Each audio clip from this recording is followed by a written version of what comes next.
I will do a roll call. Chair Redavid? David here. Reed David, okay. Christine Gator? Here. Sarah Knack? Here. Jason Mellon? Here. Nick, oh, sorry, said Nick, and I don't know your name. Nick Newdell. Oh, that's another Nick. Yes. Okay. But probably spelled different, I'm sure. Yes. Yeah. N-I-C-K, Mhm. how do you spell your last name? Nudell. N-U-D-E-L-L. Yeah. Okay, great. Trustee Gator? Here. Patti Garcia is not here tonight, right? Correct. Okay. Ethan Yes, that's me. and Don Rhoads, and then Meagan Smith. Yeah. Did I hear Bob's on the line too? He is, yes. Okay, and trustee Wiegand. I think I got everybody right. All right, thank you. All right, thank you. So before we jump in, I'll have Nick introduce himself. We have a new member of the finance committee. I'm Nick. Thank you for letting me join you guys. I'm looking forward to it. My first time being part of a community committee. I've done a lot of work advising communities in my career, so it's the first time being on this side of the table for me, so I'm looking forward to it. What's your finance background? I am working on finishing a PhD in public policy, so I've done a lot of looking at public policy, which is how communities and towns and governments make the things happen that they're supposed to make happen. So finance is a part of it. Okay. Cool, thank you. Great. Well, open it up to the public. Any public comment? Seeing none. To be on the other side of the table. Seeing none, we will move into action items. So we do have 2 sets of minutes to review. August and October. So we'll go into the August minutes. Any changes or corrections? Motion, I'll make a motion to accept the August 21st minutes. I will second that. all those in favor say aye. Aye. Any opposed? Any abstain? Passes, all right. We'll go into October 16th minutes. Which was at the Leaper Center. Mhm. Any questions, comments, or concern? My name is spelled wrong on this one. Oh, There's no H. I wasn't there, so, What? That would, Let's put that in the minutes for this one, and Patty can update it. I don't. think she- that's right. yeah. Different people, that's right. Yeah, that was right. Everyone was, This one, we did not have a quorum, so there was no voting on anything. we'll get that fixed for next time. Yep. All right, motion to approve, So moved. second, I'll second that as well. all those in favor? Aye. Any opposed? Any abstentions? All right. We will move into our 2024 budget review. And our finance director, Mr. Rhoads. Good evening. Committee, happy to be with you here this evening. We are going to, what do I need to do to pull it up on the screen? You want me to see if I can.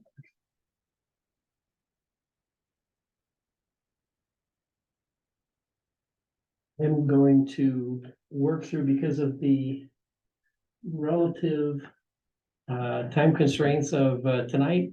I'm gonna go through the budget, but I'm gonna try to do a truncated version of it, hitting what I think are the highlights, but happy to back up and address any specific questions or concerns, or we wanna? I couldn't see your mouse, I'm sorry. If you click that.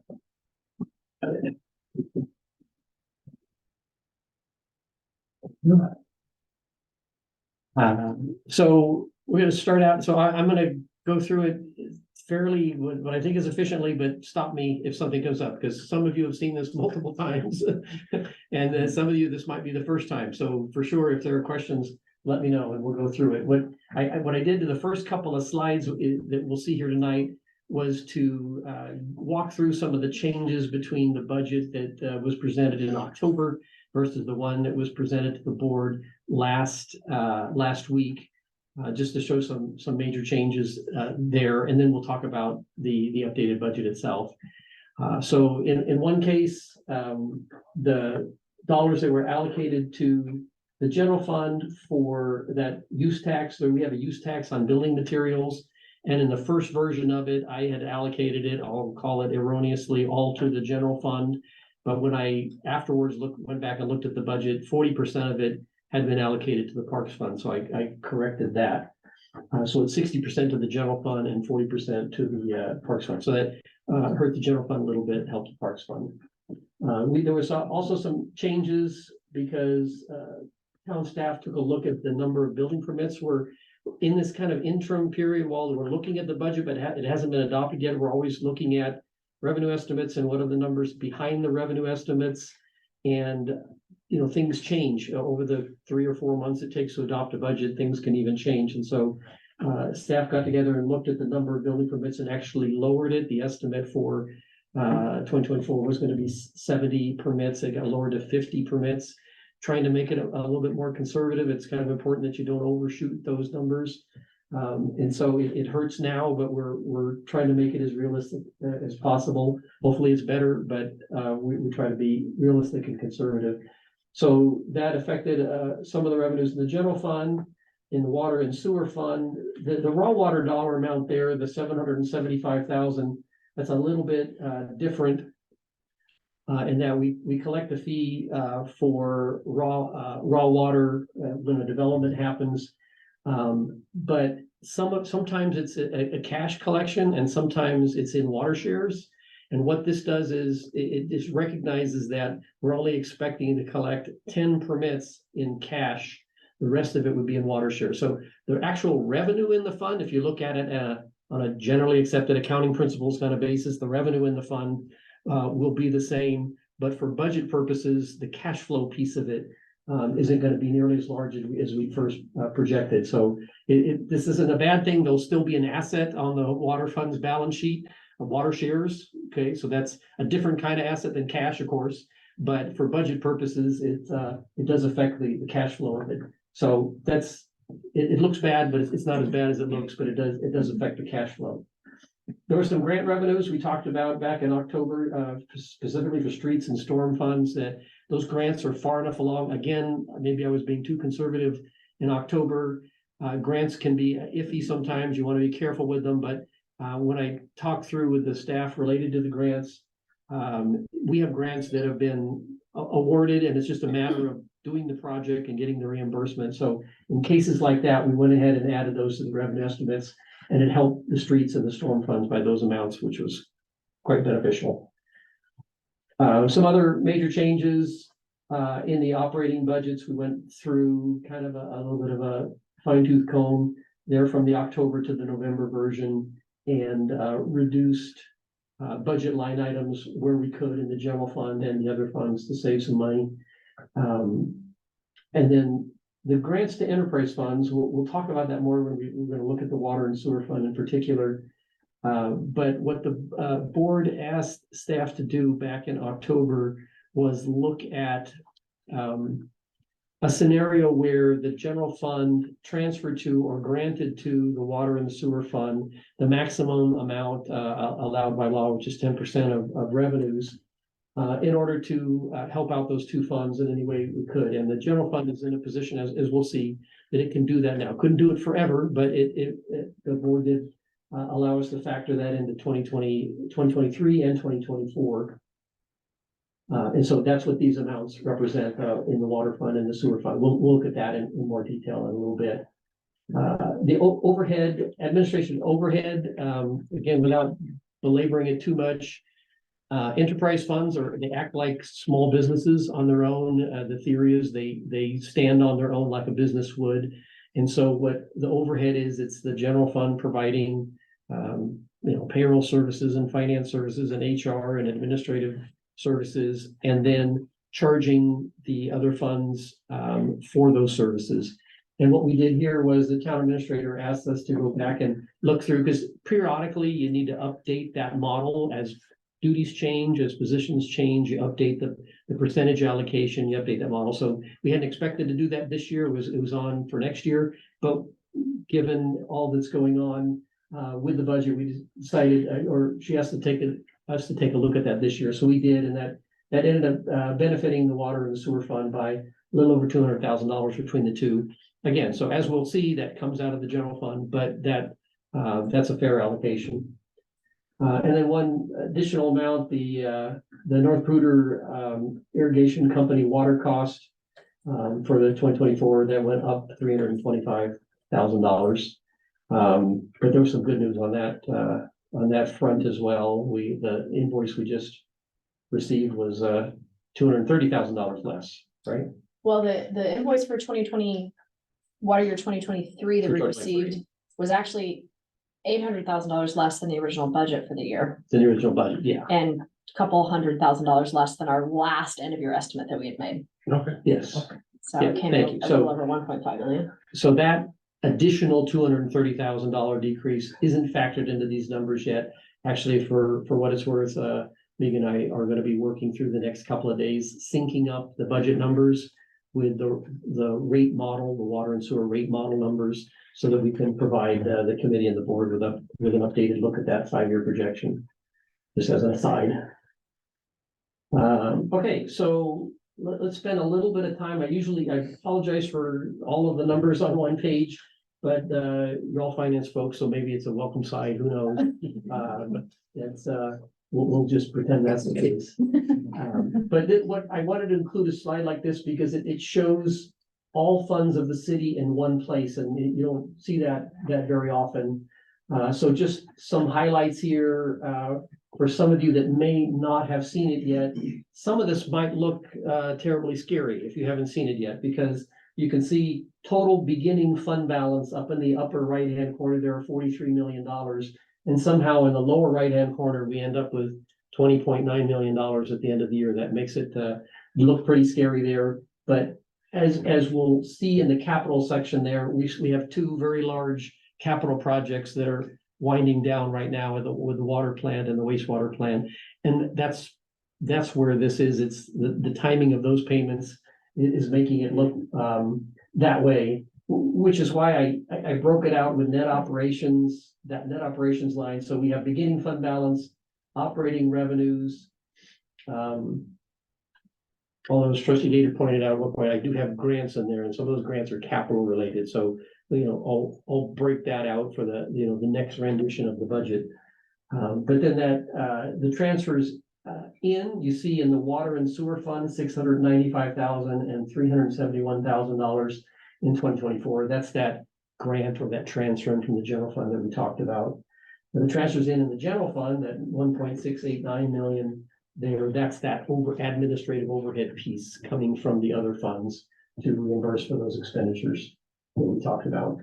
And then we have the operating expenditures, debt service, which plays in largely in the water fund and the sewer fund. As you can see there, 1.4, almost 1.5 million in the water fund, 2.5 million in the sewer fund. So the loans that the town took on to pay for those plants are driving most of that debt service, almost all of it. And then the transfers out, you can see in the general fund that $1,066,000, that's what's being transferred out to the water and sewer fund. The rest of the transfers out are that administrative overhead. So at the end of that day, the net operations, one way to look at this is the general fund is minus $630,000. And I have rarely in my career brought a budget to a board or a council that had a negative number in the general fund like that. And for what it's worth, or in my defense, the original budget didn't, but the board made policy decisions and that said we would like to use some of the fund balance of the general fund to assist the water and sewer funds. And so that's completely legitimate. And as you drop down to the ending fund balance of the general fund of $7.3 million, the first iteration was closer to 9 million, I think. This is 7.3 million. The board has a policy for what the ending fund balance in each fund should be. And in the general fund, that works out to $2.7 million. So it's still well above what the board policy says the ending fund balance could be or should be. Of course, if you run $600,000 deficits every year, you're going to get there eventually. But fortunately, we're not near there yet. So that was a board decision to use some of that excess fund balance to help out in that way. Don, I have a question. The transfers out for street and parks are not enterprise funds. So why are we have an admin overhead? Because they just get their money from general fund. That's a fair question. Streets and parks, at least the operating side of it, is very often handled within the general fund. This is a little bit different setup than I'm used to seeing. It doesn't make it incorrect.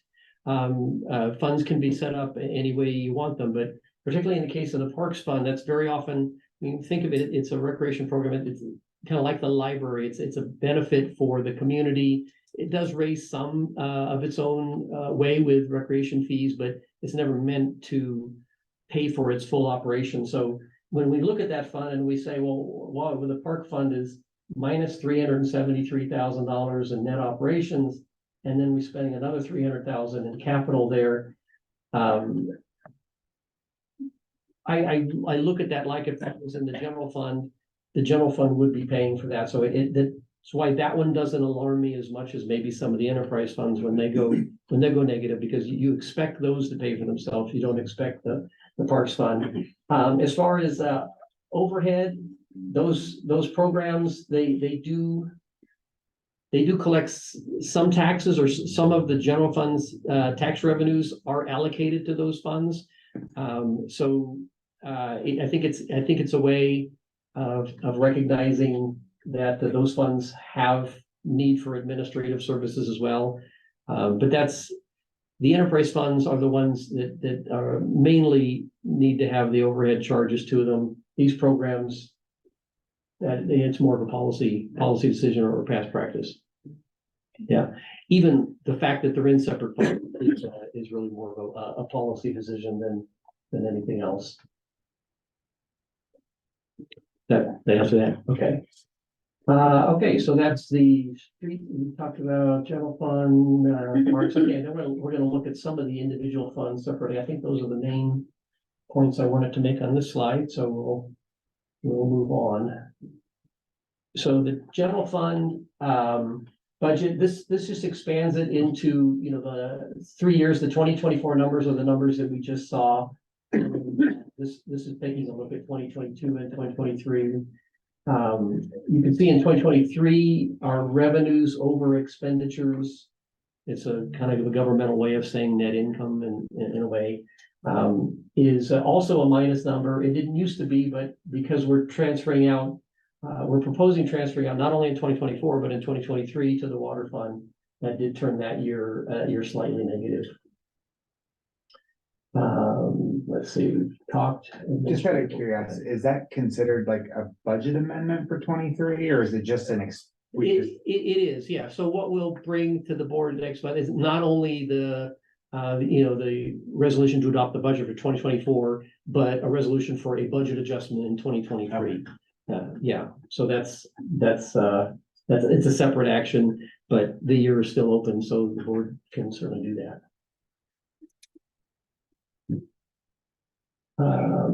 The street fund, let's see, I promised myself I was going to move through these faster, but the street fund is in fairly healthy shape. You can see we end with almost a $5 million ending fund balance. This is better than the one that we showed the board in October because we factored in some grant revenues there. And the capital projects account is larger this year.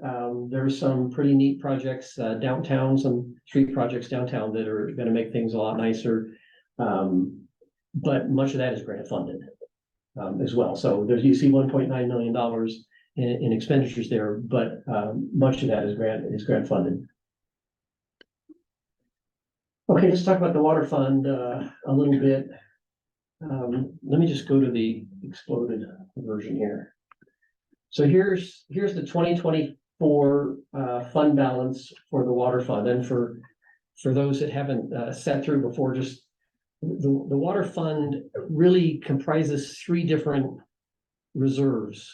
In some places, there are actually three different funds, but here we've accounted for them all in one fund, which can be done as long as you keep really good spreadsheets and keep really good numbers. So we have one fund balance for the whole fund. Part of it is water operations. Part of it is our water fee that we charge developers, and the impact fee or tap fee on new development. So I break it out this way because impact fees can only be used for certain things. Raw water fees can only be used for certain things. And then operations is for the operating of the water system itself. So because we have that all in one fund, we're keeping it separate like this in this spreadsheet, and that's fine as long as it's kept up. So let's look at the impact fee there, that first column. So this is a fee that's collected on new development. It's a tap fee. It's for plugging into the system, the water system. And what the kind of the interesting thing here is, I'll call it, a lot of this fee has been used to help pay for the new water plant. So that's why it's been depleted by the time you get to the bottom, it's $120,000 because we've used that a lot for the water plant. In fact, in order to keep it balanced like that, what we have a line there called intra-fund loan. It's called an intra-fund loan because it's all within the same fund. It's not an inter-fund loan. So I kind of made that one up. It works. So what we're doing is we're borrowing $6 million from the raw water fund, which had $10 million to begin the year, and loading it to the impact fee fund. That needs to be paid back because raw water dollars are used for purchasing new water sources, and that's different from what the impact fee is used for. So we do have that built into the rate models that Meagan and I are working on updating for that to be paid back over a 10-year period, I think it is.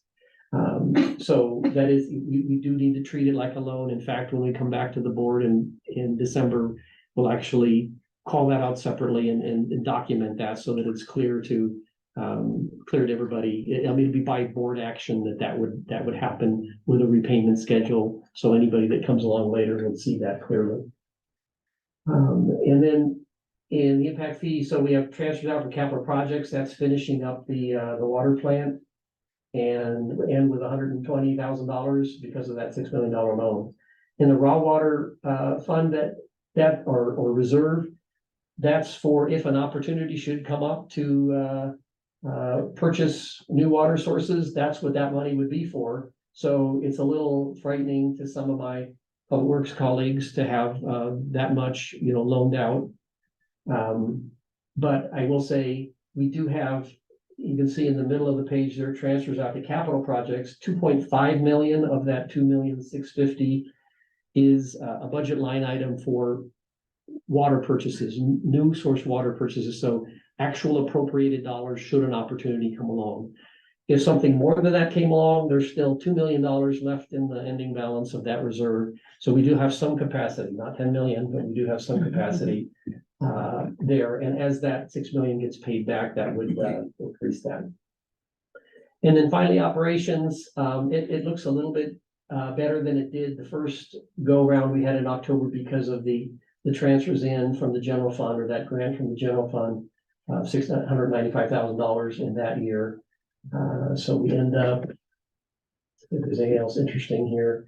So we end up with about a little over $1 million in that fund. So the actual fund balance in the fund, if you were going to look in the books, it's $3.27 million.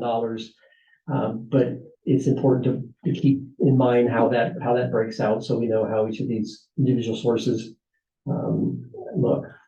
So I got a question, we can't use, the shares that we're buying, but we wanna buy more, essentially.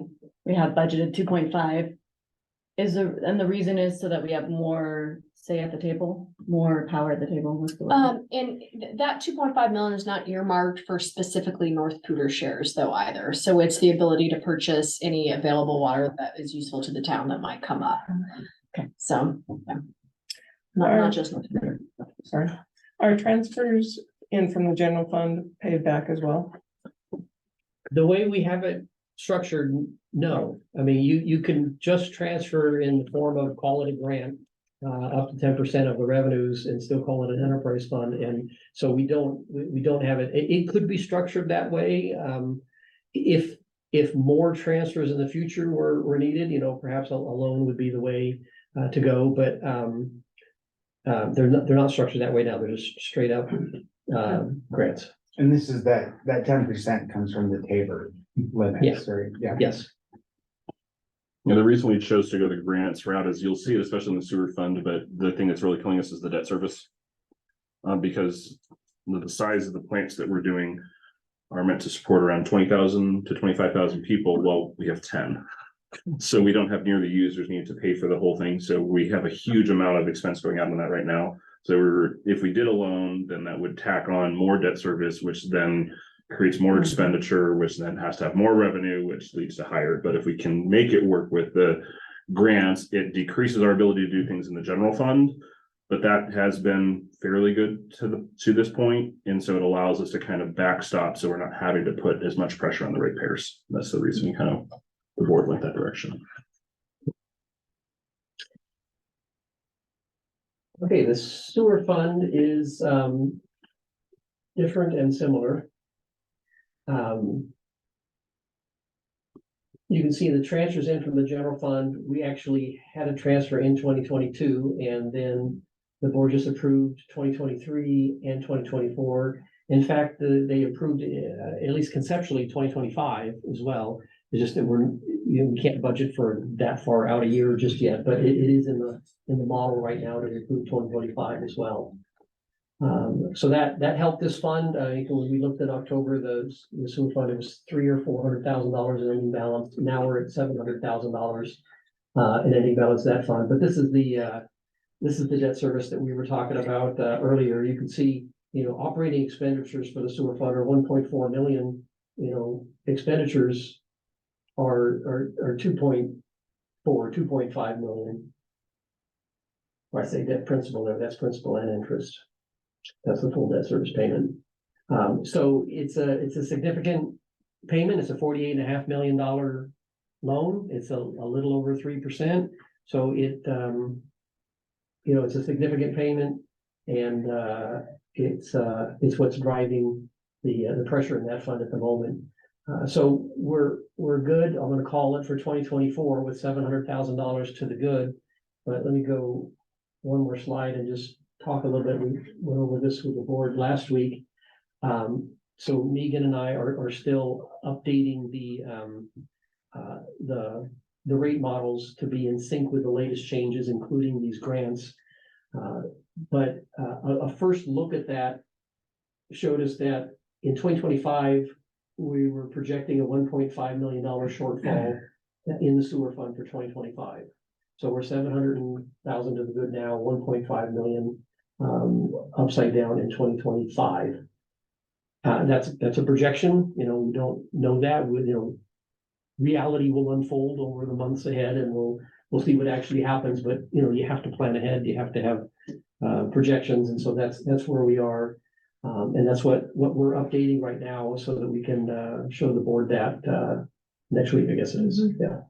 Are you gonna show, like the prior slide, in 2025 with the negative 1.5, so that we can see where all the expenses are coming from to make that negative? Yeah, I mean, the model's pretty complete as far as. Yeah, all we're of the looking at expenditures. trying to bring back more of the 5-year financial plan that was included in the work session rate presentation that went in October. Yeah, to create some of those updated 5-year financial plans. Right, so the 2024 will show the 700,000 to the good, but then 2025 will be upside down.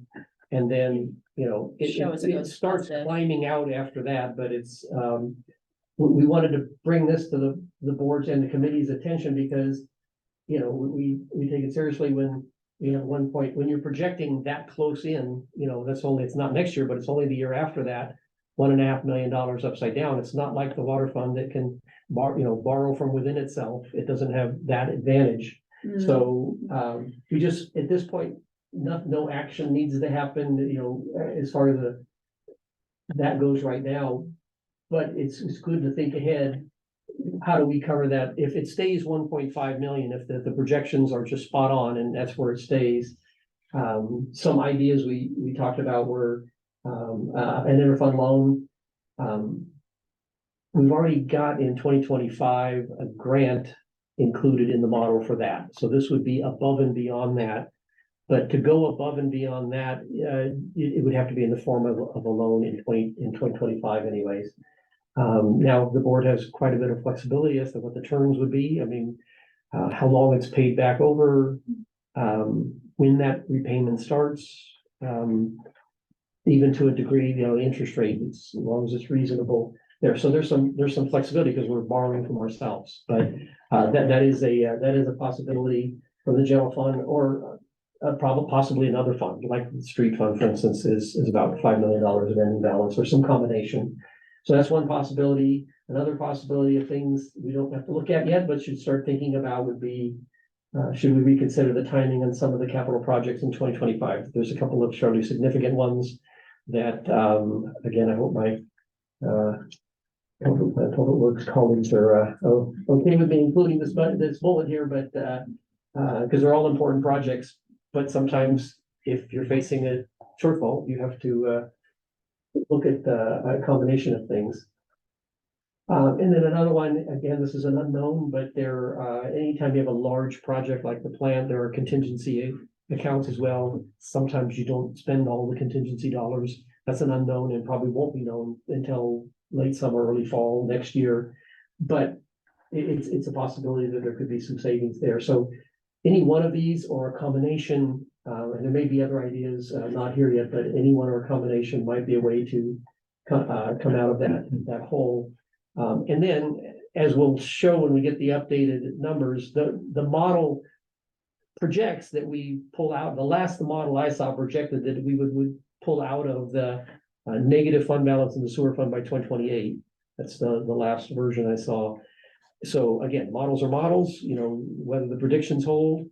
We've tried to be pretty conservative with the permit numbers and the revenue estimates. So hopefully it will hold, but models are models. We'll see as time goes on, but we thought it was worth at least bringing up as we get closer to 2025.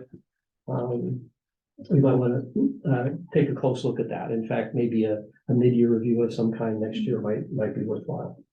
Was there a shortfall in the water fund as well, or just this fund? There was not as big, I don't believe, but again, because the water fund has those 3 reserves, which includes the raw water, between all of them, the impact was more minimal. It was the sewer fund we were more concerned with. Okay, hopefully I didn't. Okay, storm drainage, we're almost there. Storm drainage is in relatively good shape compared to what we've been talking about. It's a little bit of a negative in 2024. Again, capital projects are driving that, but we did add in $230,000 in grant revenues there, so that looks better than what we were looking at in October, and it's about a $1.3 million ending balance. And I should say, maybe I should have said from the beginning, for what it's worth, all funds ending fund balance for 2024 meets the board approved policy for what the fund balance should be. 2025 is a different story, but 2024 we're there. And on these grants, there were matching dollars the town had to come with for them. So we're gonna see some expense over the income, right? The much of the Cleveland Avenue grant project or projects on Cleveland Avenue that came with grants. We managed to secure other grants that we could use as the match. Okay. So there's not a huge, Bob's online and he'll start yelling at me if I speak too far out of turn, but there is some there's definitely, we have our own out-of-pocket expense. We're doing a lot of the design work for that Cleveland Avenue project out of pocket. Not putting that against the grants dollars yet. So, but for that particular project, staff like just knocked it out of the park with securing grants. Much of which then we secured other grants to be the match for, so. So there's over $5 million, if I remember the number right, in grant revenues that are Secured. in play and secured right now. Not all of them applicable to 2024, but will unfold over the couple years after that. And then the park fund, not a whole lot more to say here, other than what I've said before, that I'm not as worried about. I mean, you can't have $600,000 negative balances. You can only do that a couple of more times in that fund. But as you can see, in earlier years, we usually come closer to breaking even in that particular fund, which would be more normal for park-related activity. This year, we had a larger capital projects balance. But we still end up with $1.65 million in net imbalance in that fund. And that's my streamlined version, believe it or not. But happy to answer any more questions or. I have a question. Yes. New guy question probably. It looks like all of the grants are included in revenues. Is there a deferred revenue line or is there a way to identify what is coming from external grant-like sources and what we are generating for revenue? Because long term, it'd be better to not have to rely on grants. Yeah, very good question. Actually, that's piece that. I like this guy. But the Gator's point, he had a good point. In the next iteration, yeah, I include, so from a budget perspective, we've only included grant dollars that we expect to expend and receive in any one year. So so it's clean at the end of the year. Whether timing actually works out that way is another question, and what accounting we might have to do if we haven't expended all the project yet, we'll come to see. But to get to your point about those are one time, if I go back to that.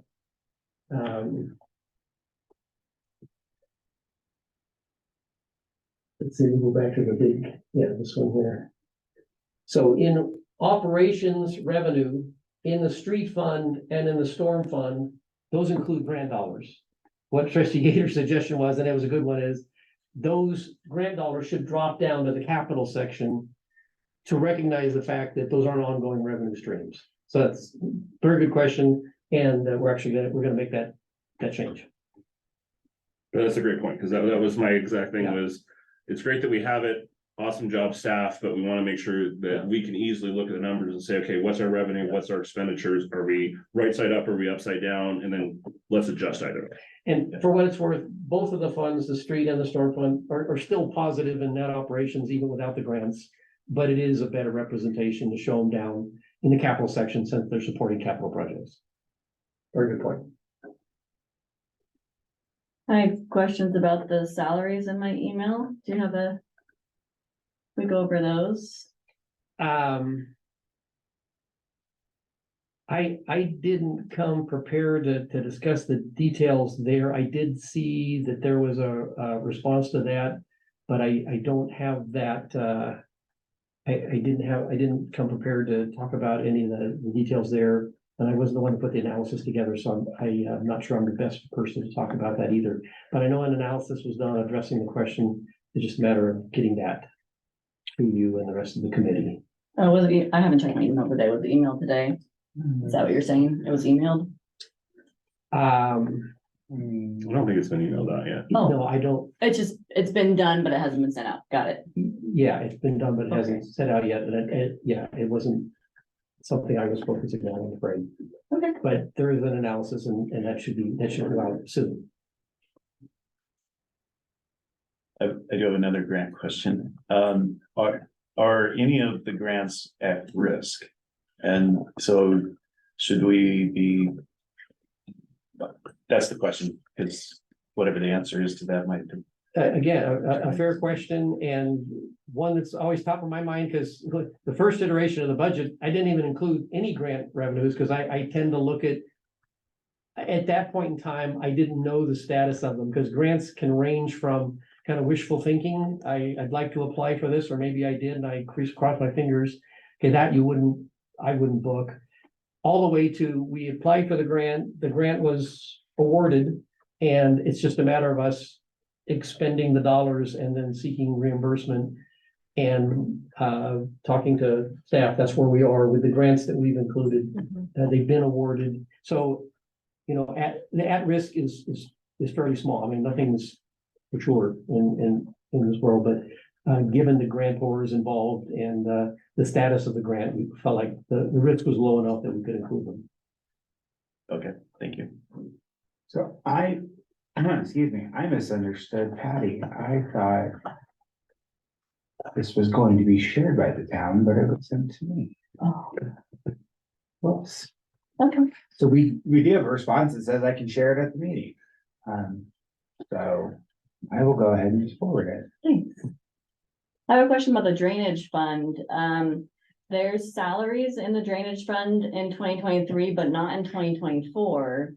Which, I mean, it helps the drainage fund if we don't have salaries. I mean, I don't know, are there employees in the Yeah. reason for the change there? So I was gonna talk about this a little bit when we talk about the September treasurer's report. How salaries between the street fund and the stormwater fund in the 2023 budget were allocated. I have questions about as well, because there is work done in both of those funds. And for whatever reason, one of the funds, I forget which one was which, but one of them didn't have much in the way of salaries, and the other one had maybe more than it needed. So there was an adjustment made in 2023 to attempt to correct that. And so in the September report, the treasurer's report that's in the packet tonight, there are different numbers there because we made that adjustment, but Right, the budget numbers are different. I understand that, but I'm asking about wages and salaries. And on page 81, it says 2023, there's 100,000 for wage and salaries proposed in 2024, 0. for which fund is that? Drainage on page 81 of the packet. So I'm just wondering why, what's the change? What's the reason for the change?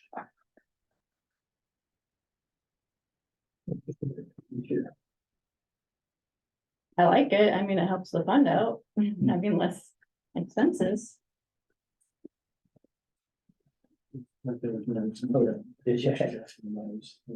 Some of the following ones had nothing in that line, then they had another line added.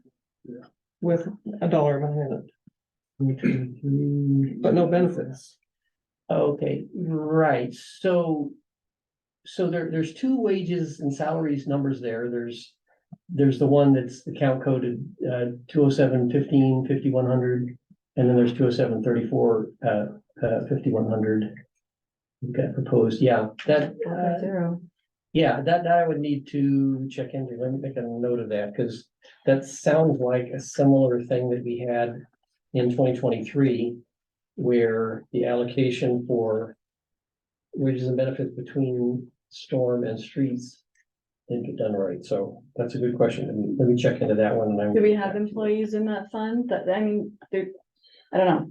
So the, where I think this came from was that choice, the decision to keep, people who are staffed with a certain fund in that fund. For example, like in 23, they had spread IT out across all the different funds. And in 24, we're looking to have all the IT wage in the IT fund, and then there's that it's compensated with the transfer. Mhm. So part of this is that we don't have staff that are full-time dedicated to just the drainage fund. Okay. We have engineers that get partly billed to the drainage fund. We also have the streets crew as well as, well, mainly the streets crew that also get partly dedicated to the drainage fund. So I don't want to speak out of turn, but I'm pretty sure it's falling to the fact that all of the streets wages are now in the streets fund. Yeah, And there would be some allocation that has to go. Oh, so we do That- need something in the budget then if some is allocated from overhead. Well, we do that would be have my guess. transfers would the overhead transfers out of the drainage fund cover going to streets, That or would is be it? my guess, but I Okay. should probably stop talking. yeah. No, I should look into this and get back to you, because I think it's been for whatever reason, a budgeting choice in the past that it looks like it's carried over, that the same folks often work in the storm fund and the drainage fund, and it was a matter of, where you budget those dollars. I think what you're getting at is a legitimate point. If we expect that folks are gonna be spending some of their time in the drainage fund, shouldn't there be some budgeted dollars there? So, I mean, the positions are budgeted, but it's how you allocate them between those two funds. It becomes a question. I think it's a fair point that something should be. Well, yeah, and if this has gone down, something has to have gone up, but there has to be an Yeah. expense somewhere else that offsets this. Yeah. So where is that? Oh, Where is, good point. Yeah. if it is under, Yeah. the other fund you mentioned, do we see that salary Yeah. go When you up? say storm, you mean sewer? No, Storm drainage, Oh, you say them as two different funds. You say They're- storm or drainage. So where is storm? no, storm drainage Oh, is sorry. a I is a misunderstood. fund, and then streets. Streets. Yeah. Okay. Did I say storm and drainage? I'm I sorry. think I I misheard. apologize. Okay. Yeah, no, storm drainage is one fund, and then streets. I was trying to compare those two funds. Sorry. So we do see on page 74, account number 203-34-5100, third line down, you'll see a significant increase Yeah, from end of year 2023 to proposed 2024. Yeah. So that's more than, yeah. So my prediction is We gotta that move there. by the final budget rendition, that some of those dollars will be in the storm drainage fund. Oh, Because it's the same people and it's the same dollars, but it's how do you allocate them between the two funds? And I guess in the past, the decision has been made to allocate them in one place for budget purposes. And I think it makes more sense to figure out a way to split that up. So very good point. On that, how are the allocations determined? he needs that spreadsheet yeah. The spreadsheet we had at, for the allocation. Oh, that's There's right. a nice spreadsheet for it's it. from HR. But how do they, we have numbers, but we don't know where they came up with. Like, is those there a numbers. work study that's done, or is there time tracking, or? Stephanie talked about that there was a study that they do it every 3 years, 2 years. Oh my God. Yeah.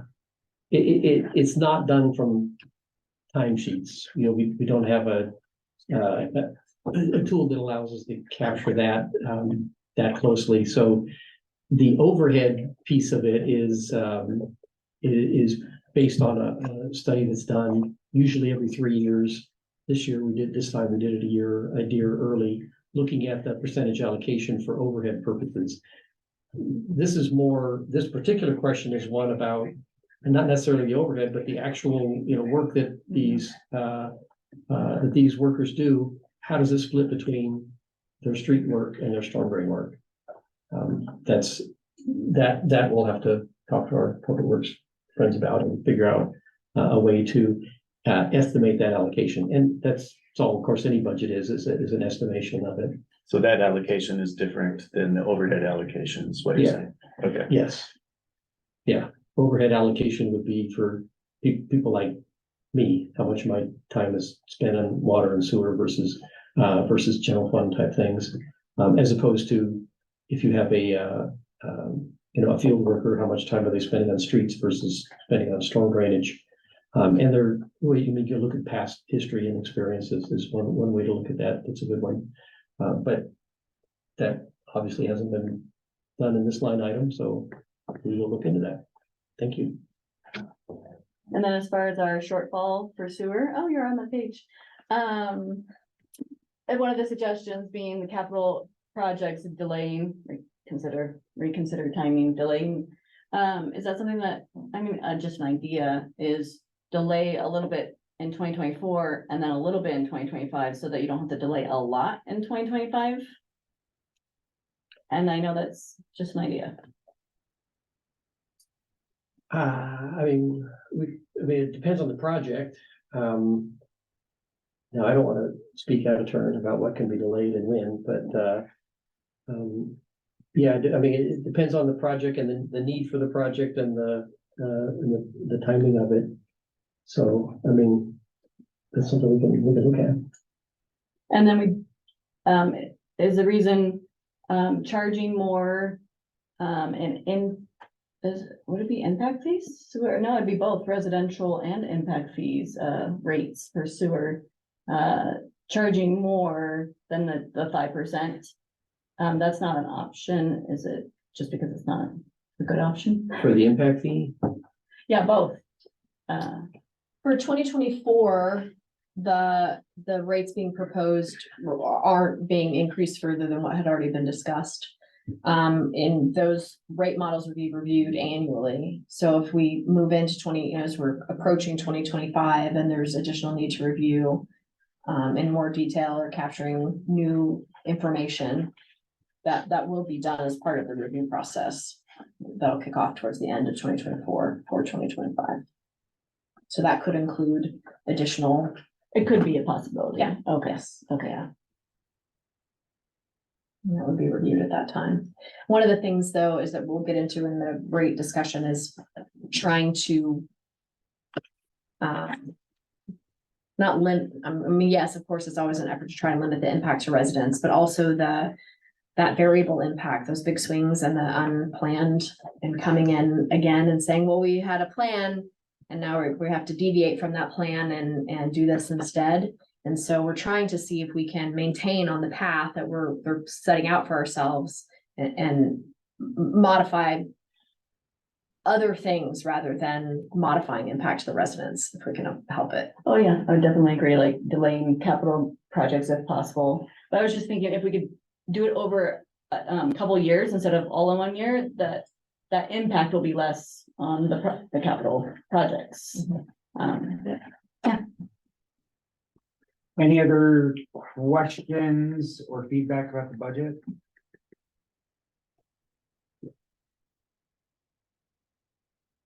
Well, thank you, Don. Let's go ahead and move into financial statements.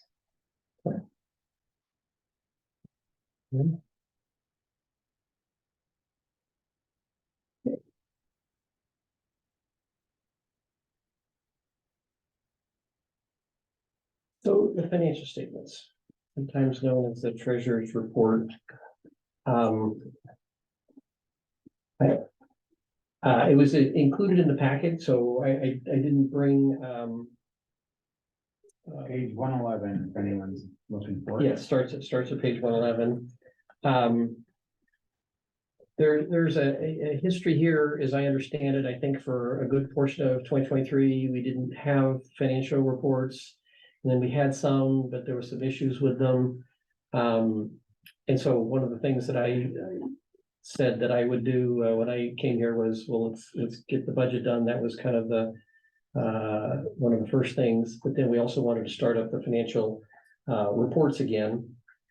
So this is our first attempt at doing that. I'm gonna call it a little bit of a work in process because we put this report out in September.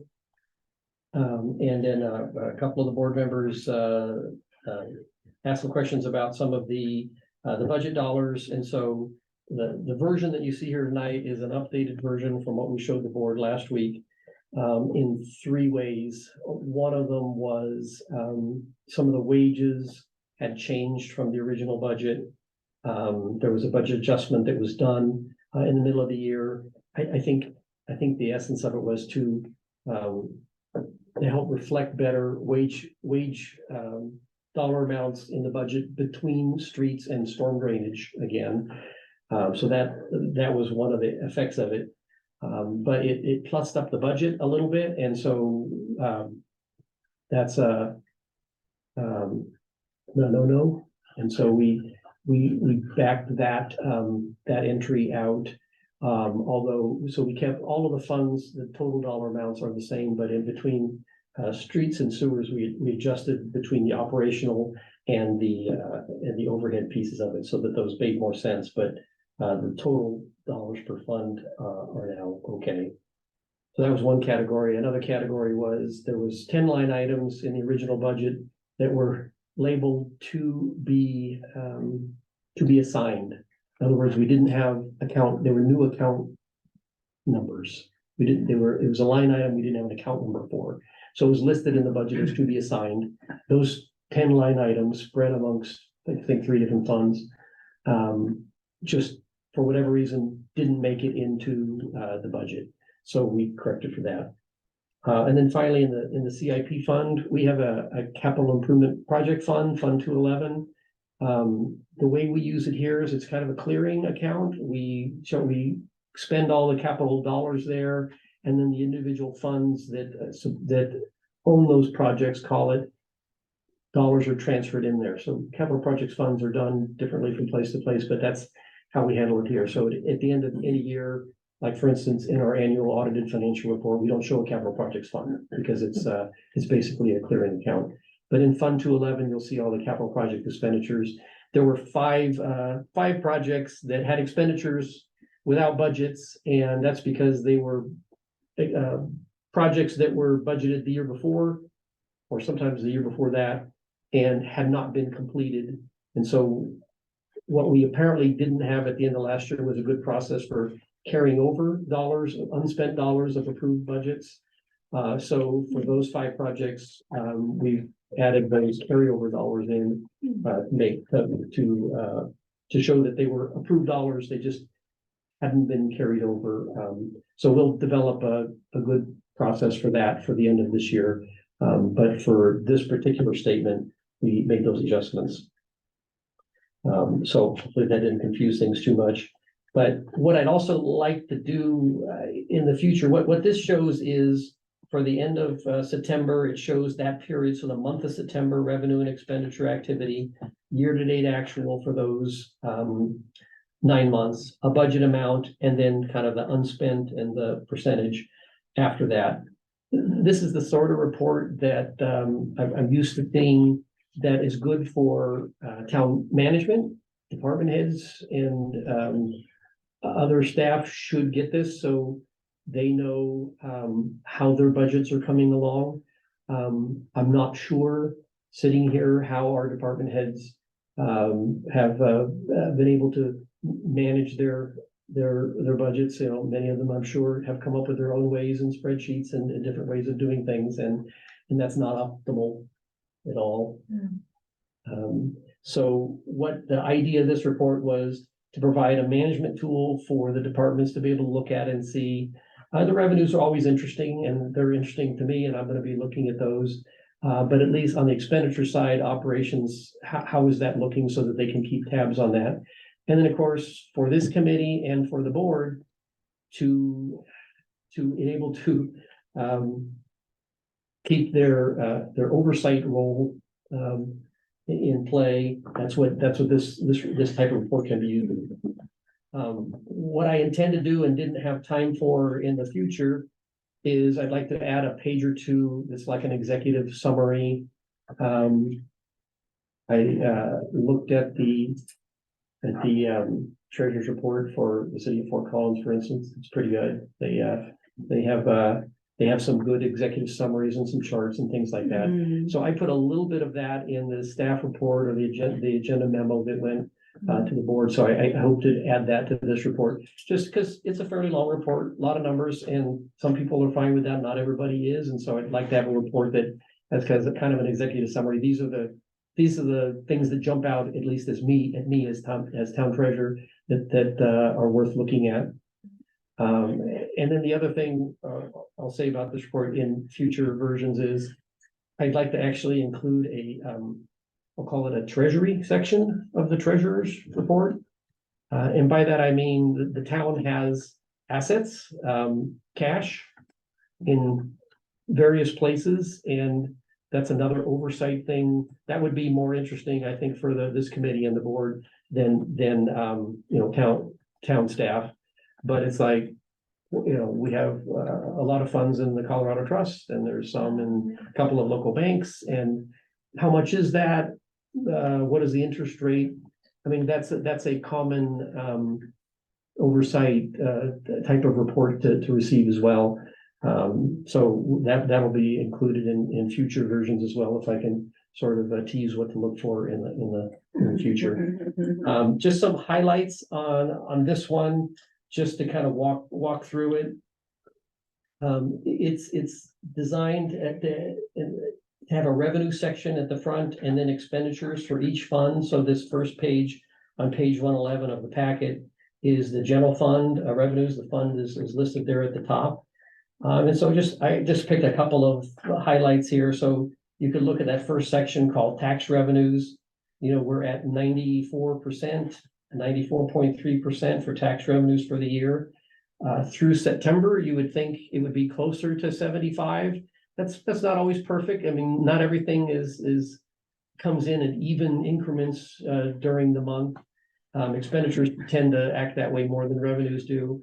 But 94%, you can see, I mean, we're already in some categories like property taxes and severance tax and use tax. We're already ahead of the projection for the entire year. We're already over 100% for those. So that's what's driving that percentage. What it means was we were very conservative with our revenue estimates last year, which is a good thing. I mean, it's not a bad thing. You don't want to be so conservative that it's unrealistic, but that's where we are with those expenditures. A similar one is on the next page with interest earnings. You have we had a very conservative estimate there for that, and we've far exceeded that because interest rates have gone up considerably in the last year or two. So for the general fund through September, we're at 95%. So that's a good sign. On the expenditure side, if I go to page. Can I ask about the property tax? I thought we weren't getting that because of our audits. Are we getting property tax? We are. There is a much smaller amount in the Conservation Trust Fund that is essentially the lottery revenues. That's what's being held up. Just that part. Just lottery revenues in the Conservation Trust Fund, Ah. which currently doesn't have any budget to expend anything. Oh. Yeah, Okay. so that's being held up, and our auditor, who has spoken to the state, says that once 2021 is done, they'll catch us up for that, up to that point. And of course, 2022 now needs to start. Now, I can talk about that timing of all that a little bit more when we get to the audit RFP, but it's not property tax, it's lottery income. Thank you And for so it's a much smaller amount. And it's, On the property tax, so we don't get it throughout the year, like that's the one, so where it says 110, it's not gonna go higher. no, yeah, it's That's done. two main tranches of property tax, and there's other smaller amounts that come. It might go up a little bit from that, but not, yeah, this is pretty much it, yeah. Good point.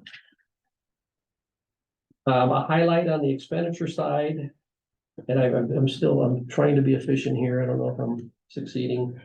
The general fund, if you look on page 117 now, down on the bottom right, and this is not that this is particularly notable, but we're at 69.5%. So if you're looking big picture, where are we general fund?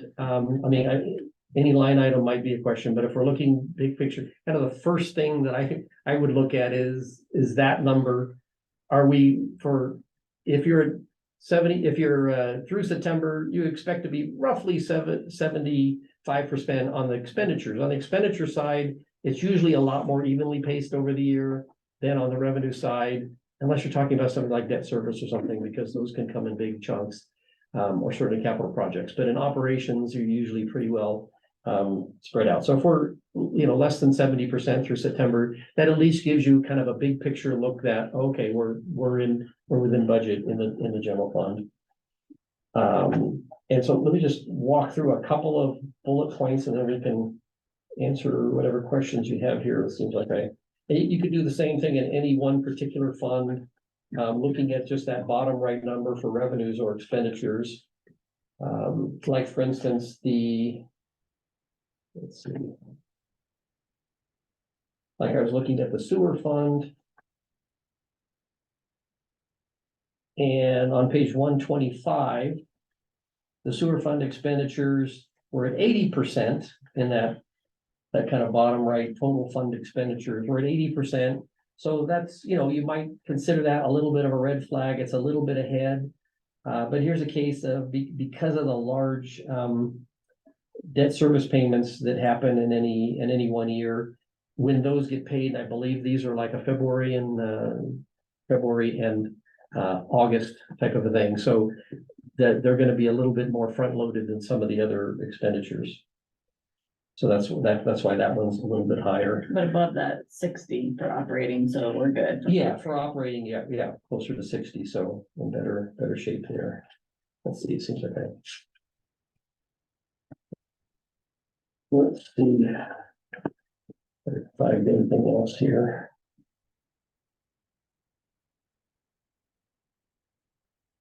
Water fund revenues on page 120 at 68.9%. You don't like seeing such a big fund like that having, falling below there, especially with September having gone through the summer and all, those are heavier months, but that's more or less a reflection of, the wetter year and the less expenditures that are overall. I mean, I would normally like to see in September us maybe even be a little ahead of 75% because you've come through the summer, but we had a wetter year there. So, it's just if you see numbers like that don't quite make sense, it at least gives you, that's what's the value of a report like this. You can kind of like, in just a few minutes, you can look at the expenditures and go, okay, that doesn't seem quite right. And then try to develop why would that be? And then look into the details as much as you need to. When we heard that, or as Meagan said, that the North Pooter bill came in less, we're gonna see that reflected on the expenditures. Correct. Right? Yeah, it's interesting because right now it looks like the water fund expenditures are at 27%. Yeah. And that one payment is why. Okay. Yeah, I was gonna remark about that too. Yeah, because if you look at the bottom of page 122, for all of the water fund, it's 47.2%. And so, yeah, exactly. You'd say, well, great, but what's going on there? Well, this is September, and so the payment didn't get made till October, I think it was. And Well, so, we received invoice in early November, okay, so the payment won't hit in probably till December. yeah. What so did that come in at again? It came in at just over 1.5. What? Wow. So that's where I was saying that original budget for this It's year about was 700. 3.3. Yeah. It's about 700,000, Great. which is a nice thing because our revenues are short Exactly. on that specific Yeah, I was gonna area. add, because is that number lower because we use less water? Yes, So but they, they don't exactly, because if you look at our revenues, we're at 3.3 million out of 5.3. So you figure maybe we're gonna get to 4 million by the end of the year. So we're probably gonna be short about 1.3 in revenues. But we also reduced expenditures by 700,000. So we're what, $600,000 in the hole, but at least, yes, It's it not- did negate some of Okay. the It's not a one-to-one. That's there. right. But yeah. Yeah. So without belaboring it too much, that's storm. There's, I could go on and on, but I just wanted to give a sense for how, and I probably don't need to tell this group that, but how a tool like this can be used. You can, in just a few minutes, especially if I do a kind of executive summary, but even without it, in a few minutes, you can get a sense for where red flags might be, and then see, are there rational reasons for why that is? And it usually, it lies around the fact that some revenues and some expenditures aren't perfectly, distributed, each month over time. So if it's not 75%, doesn't mean there's something wrong. It just means there ought to be a reason for that. but at least you can look at it, because sometimes there's just something wrong and it needs to be looked at or corrected. So I guess with that, I'll stop and see if there are any questions. I didn't intend this one to go line by line, but I just wanted to give you a sense of what we were shooting for as a report, since this is the first one that we've seen for a while. And then what some of the future thinking is for it as well. Do we know what happened to the public works salaries that in the last report we got in March? It was like at 50%. Do you know where that got moved to? But not as high?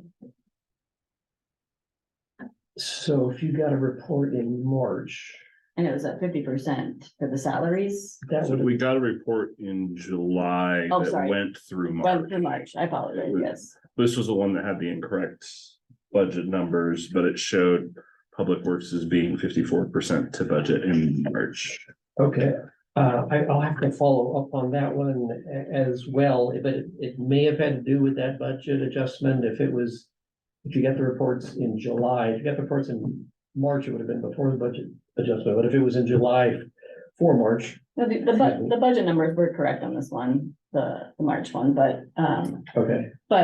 they were at 50%, and obviously we're doing fine in public works salaries now, so I'm just wondering. It seems like they were miscategorized in that account and they were probably shifted somewhere else, just wondering where they went. Those salaries. 50% in March, okay. I did not look back at those old reports, so I'll have to follow up on that. Public works salaries 50% in March. And what changed? I mean, it probably looks different now, I don't. Do the same report in the Send you packet. the and I can- report, maybe. But the other one is rec. Is over budget for salaries and wages because the budget number is still not correct. Do we know why they're over budget? Do they have overtime or? What page are you looking at? I'm not even looking at it. Salaries, sorry, rec, first rec.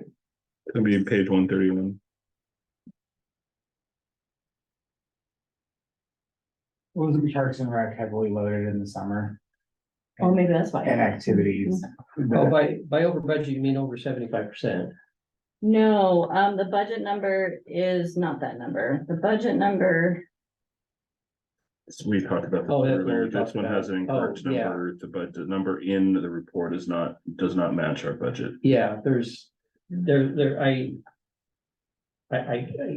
I've been through these numbers, but I can't remember why that one's different, so I'll have to look that that up, one's but 171, which is exactly where we're at. We're at 100% right now.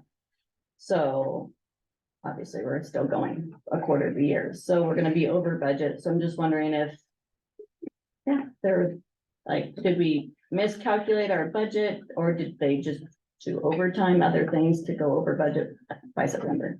okay, let me put that to my list to get back to you on. And then I see a lot of items in a line item where there is no budget number. Which makes me think that maybe it's miscategorized, Like, such as legislation, $900 instead of under elected officials compensation is under salaries and wages, which has no budgeted number. I believe that one is miscategorization. $900. That's a In monthly wages and trust. salaries, the very first thing on the legislative. Oh, And I also think benefits may be incorrectly have things categorized because your budget for benefits, which I think is supposed to be social security, because we don't have benefits. Yeah. Is budget is 859, but we had 1,400 in September and we've got 6,600 year to date, so. okay, so the 900, yeah, so, Should be two. The 900 should be 2 levels down in the yeah, it elected should be an officials elected, compensation. so, yeah. So we had, and I'm not sure why, but somewhere in the middle of the year, they switched in payroll from being charged to elected official compensation to wages and salaries.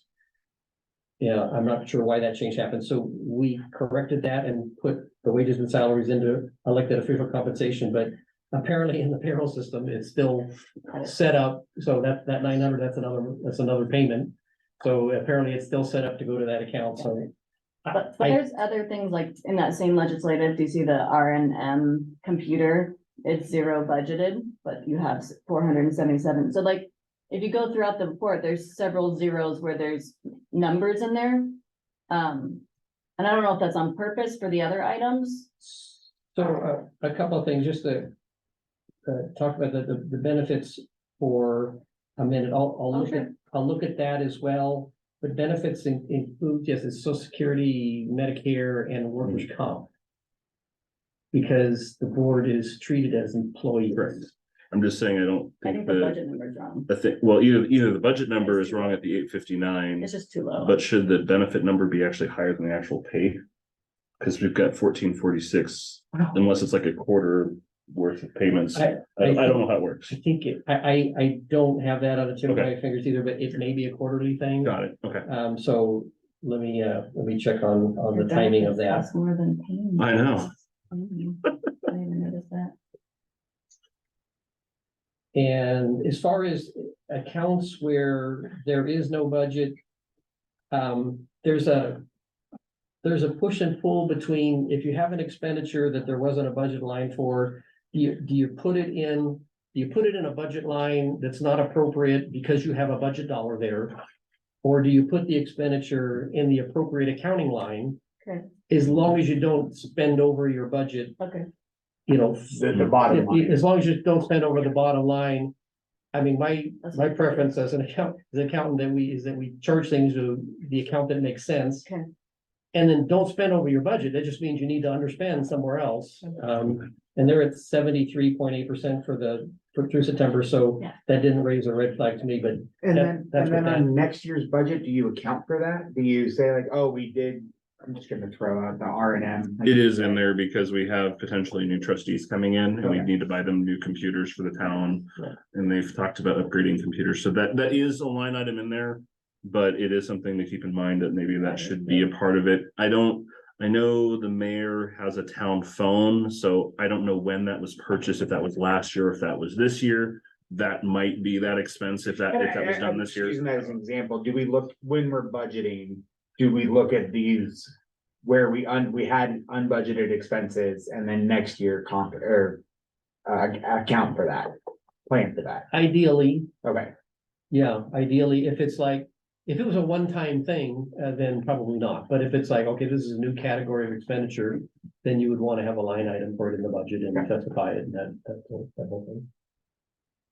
I think what you're saying makes sense. We're gonna spend money sometimes and we wanna allocate it correctly on the line, Yeah, we item, wanna know even what if it we have is. budgeted for it.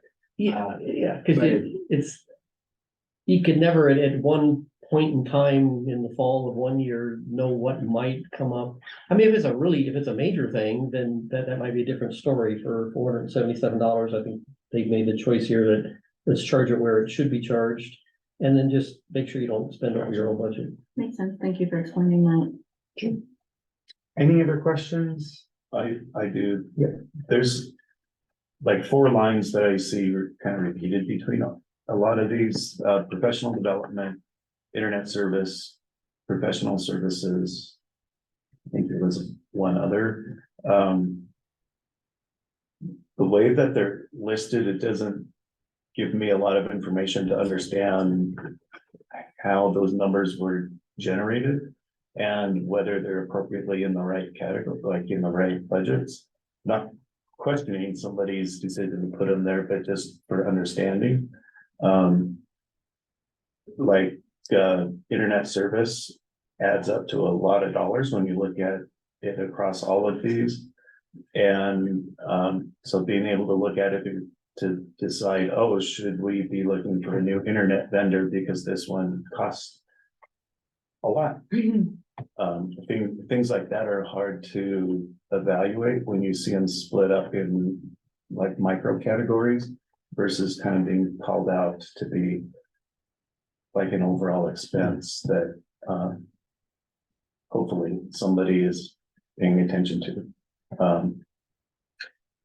Yeah, you good point, and you because you're, doing the committee, you didn't have the benefit of, back in, I think it was September, early October, we went through, had all the department heads come before the board, 2 different meetings. It took hours at each meeting and went through the budgets and not every single line item, but in many cases, broke down. Like professional development is training, generally speaking, and professional services can be a variety of things. I feel like there's a discussion about the internet service too, but I can't remember The internet service, so everything except for the 2 plants is charged under IT. isn't it? Library has their own too. Well, pretty much everyone else is in the Main Streets building. I know Public Works has their own building. Everyone else is in the Main Streets building, so that's under IT. And then I think each of the individual plants has their own line item for internet service, but I know library also has one. But you're saying that was presented to the board, the trustees, right? Correct. So Yeah. unless we watched the presentation, would have known that. Not particularly. There was the last finance committee meeting. We had the directors there as well to go through questions with the finance committee. I know a lot of people were out that day, so we picked the wrong meeting to have them all at. But no, we did go through and ask questions about different lines. You could go back and ask it. The professional services vary. So like, for example, in the board of trustees or legislative, typically that's paying for like moderator, facilitator, thank you. I was like, there's a better word than moderator, but a facilitator to come in and do like a board retreat or a strategic plan. So typically we'll pay someone $4,000 or $5,000. They'll spend a couple of days, and typically that first day is right. I've got grievances, you've got grievances, but we need a neutral third party that can help us find out how we can work together. So for us, that's typically what that professional services is someone to come in and help facilitate something, whether it's planning or board retreat, things like that. Whereas for public works, that might be an engineer to review plans or something like that. So their professional services might look a little bit different. Professional development, that typically is like going to conferences or trainings. So I know we as a board of trustees went out to Colorado Municipal League Conference. So that typically comes out of that. We'll have, I think Ethan went to some clerk training. So that was some of the professional development that he did within his budget. So it does vary based on which program it is. We talked a little bit about it in the overall, but we didn't go into high level of detail. So you could go back and watch that, but they wouldn't go into all of it because we had talked about it in previous years. So we didn't go spend a lot of time on it this year. Okay, that's helpful. And Yes, on professional development, it's paying like conference fees and travel costs. That doesn't include the salary and backfill and overtime and that sort of thing. no. That's covered under salaries, right? Yeah. Okay, Good question. thank you. The IT, I know that's vacant right now, but I don't know when it became vacant. We have salaries in as of September. Just want to make sure that it was vacant after September, but not before.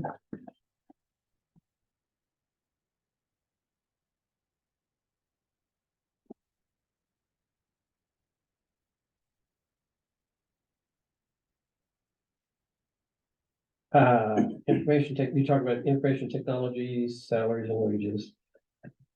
It's currently vacant, but I don't know when it became Okay. vacant. I'll ask about that one too. It's possible that, that department had some of that time is allocated there. Oh. to do Since- the- Stephanie's doing some of the IT. Yeah, because she oversees that division as well, so it's possible that I'll double check on that, but that would be my guess. Overall, looks good. It's a work in process. There's always a push and pull between, I wanted to push out information to this group and to the board. Maybe I jumped the gun a little bit because we have had a couple of adjustments to make there a little bit. So consider it a work in process, but I think it's getting better and I've got a couple ideas for adding more information in the next couple of months ahead. Well, I think that's an important part of our role is to provide those suggestions Absolutely. and how can these continue to improve. So, Absolutely. thank you for pushing them out to us. Any last questions? I know we're coming up on the 1.5 hour mark, so we are gonna run a little bit late tonight, if everyone's okay with that. I know Dawn's got a long drive, so hopefully we won't run too late, but move into Can I the, say one thing? I think, back to the budget on page 68. Is the proposed number a typo? It's missing a zero, I think.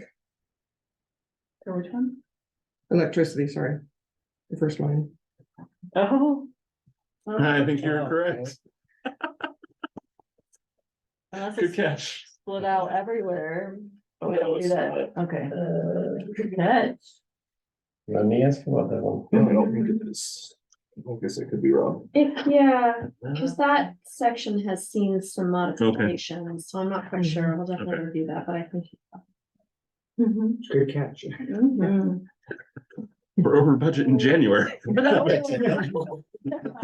lights go off and Maybe I want to check that one. Okay, thank you for that. Sure. All right, so seeing no other questions or discussion, we'll move into utility rate adjustment and Meagan. Hi, Meagan Smith. I think I've not met our newest member, but I think everybody knows me, so I'm the Deputy Director of Public Works. In your packet this evening was the same packet material that was included with the Board of Trustees presentation last Tuesday.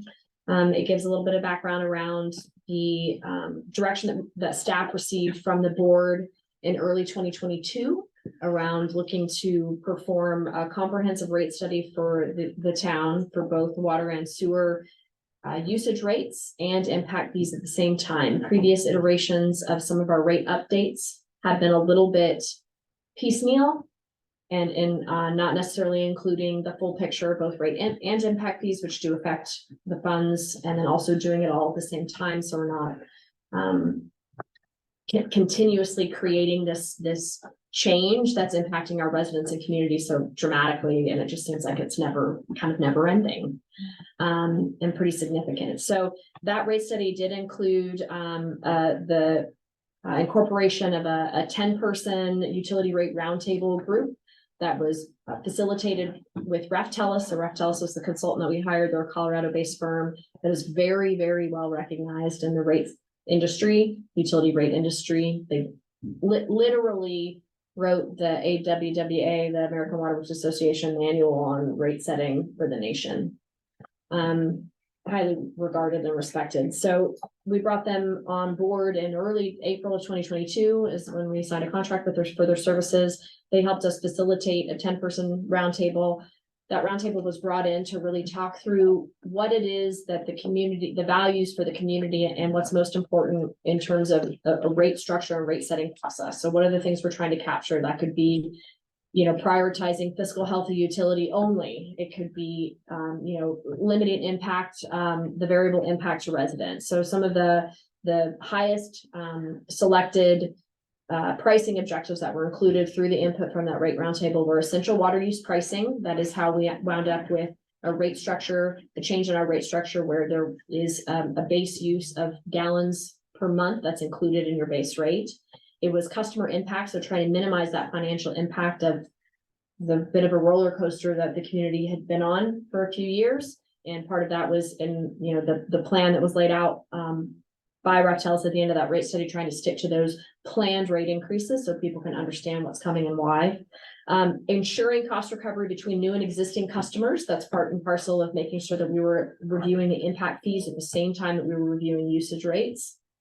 And then also cost recovery between customer classes. So ensuring that, irrigation customers are truly paying their impact of summer large use on the system, making sure commercial customers are covering their impact as their use is, different than a residential user. So again, that rate study was led by Raftellus, and it really summarized in 5 main recommendations, which was their recommendation to utilize a cost of service approach. That's where that kind of essentially it's breaking up all the pieces of the utility, and that helps us also align between user rates versus impact fees. So it's really ensuring that what it costs to provide 1,000 gallons to a residential user, those costs are recovered in an appropriate way versus what it costs to provide 1,000 gallons to an industrial user who might also be using it in the middle of the night as opposed to peak demand hours like residential does, generally speaking.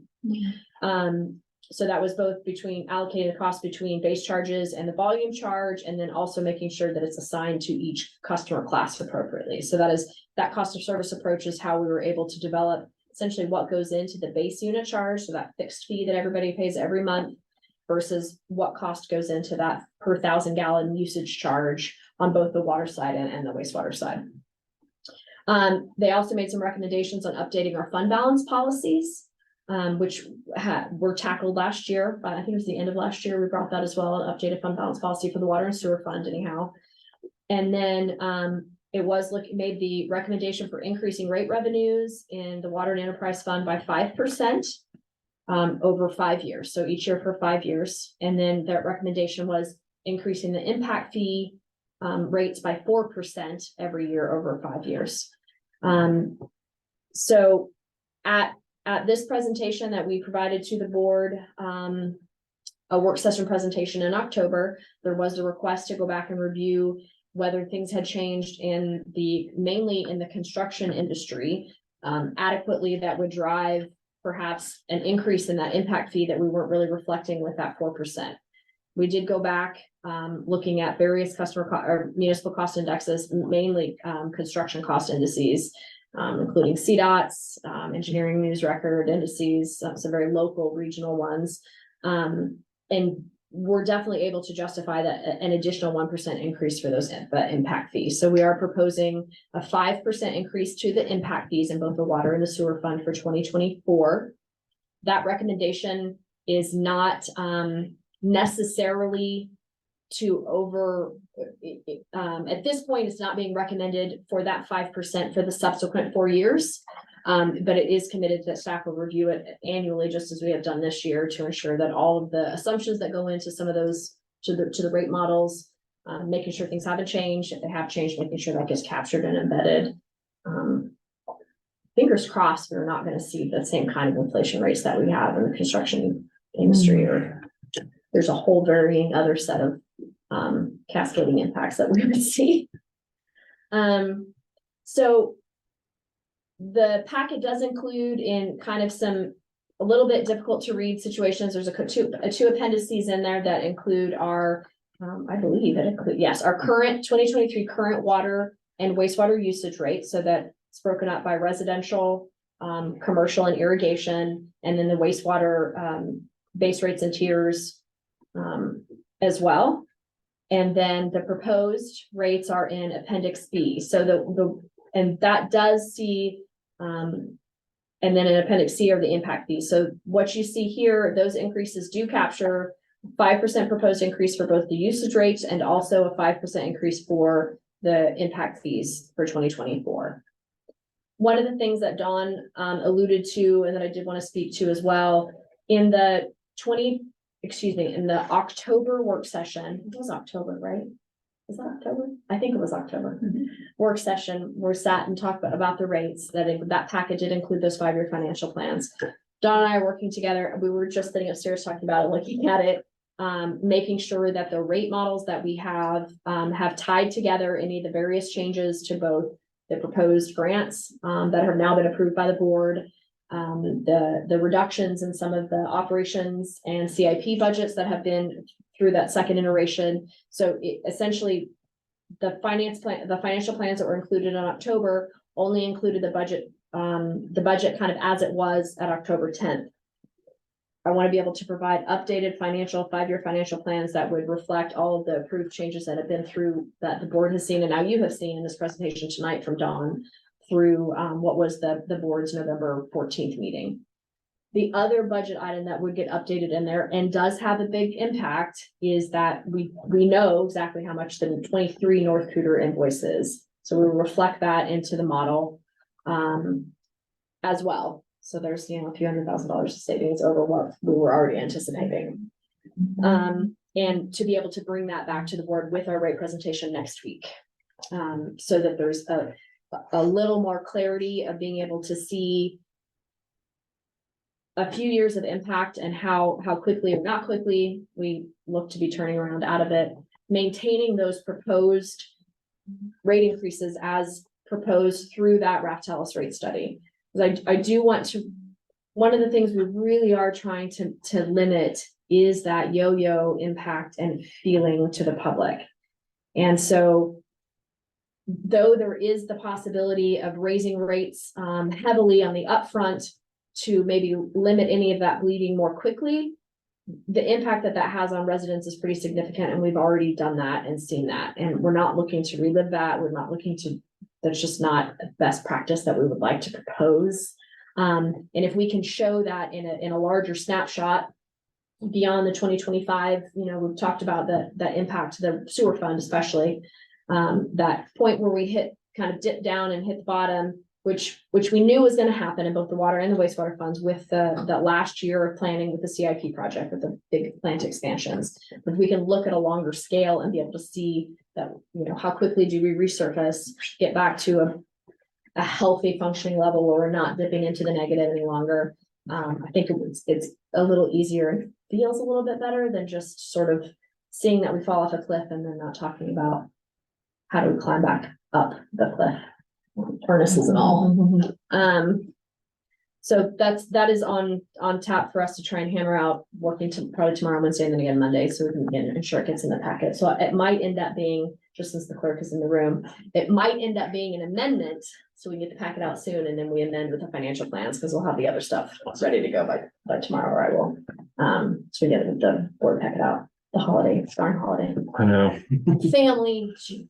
So inconvenient. So I'm happy to answer any questions you guys might have, based on what you're seeing in the proposed increases. And I do want to acknowledge that there is, I know it's just words, but there's nobody on staff that is excited about asking the board and the community to deal with another rate increase. The best thing that we can do is try to make it as planned and methodical and minimize that sticker shock impact as much as we can. So the 5% every year for 5 years was something that already went in front of the board like last year. It was one of the findings of the rate study, one of the recommendations, but of course, at that point, there's no There's no adoption. yeah, the board can't adopt 5 years worth of rates or 5 years worth of budget. That's something that goes before every year. Okay. But it So it this- was a finding So, okay. or a recommendation, final recommendation, I guess. So we're gonna see that notice in our October statements for 4 more years. Well, Yeah, but potentially. potentially. So there's a lot of things that drive that. Obviously, there's two sides of the coin, right? You've got the revenue side, which is only driven, well, primarily driven by what do we have coming in from ratepayers. It's the way an enterprise works. It's supposed to be funded by the ratepayers. Now, we can do the transfers. We are doing those transfers, but kind of Pat alluded to a little earlier. That's not a good thing to do, right? It's not a good thing for us to be transferring money out of the general fund to substitute. Those funds need to be able to be self-sufficient. Part of the reason that we did that, so when this was presented to the board for the first time, one of the things was, well, hey, the 5% isn't going to cut it. Like, it's not enough. We're still going farther into the negative, and the options are, well, you could do these fund transfers. We could raise rates higher than 5%, and the board said no.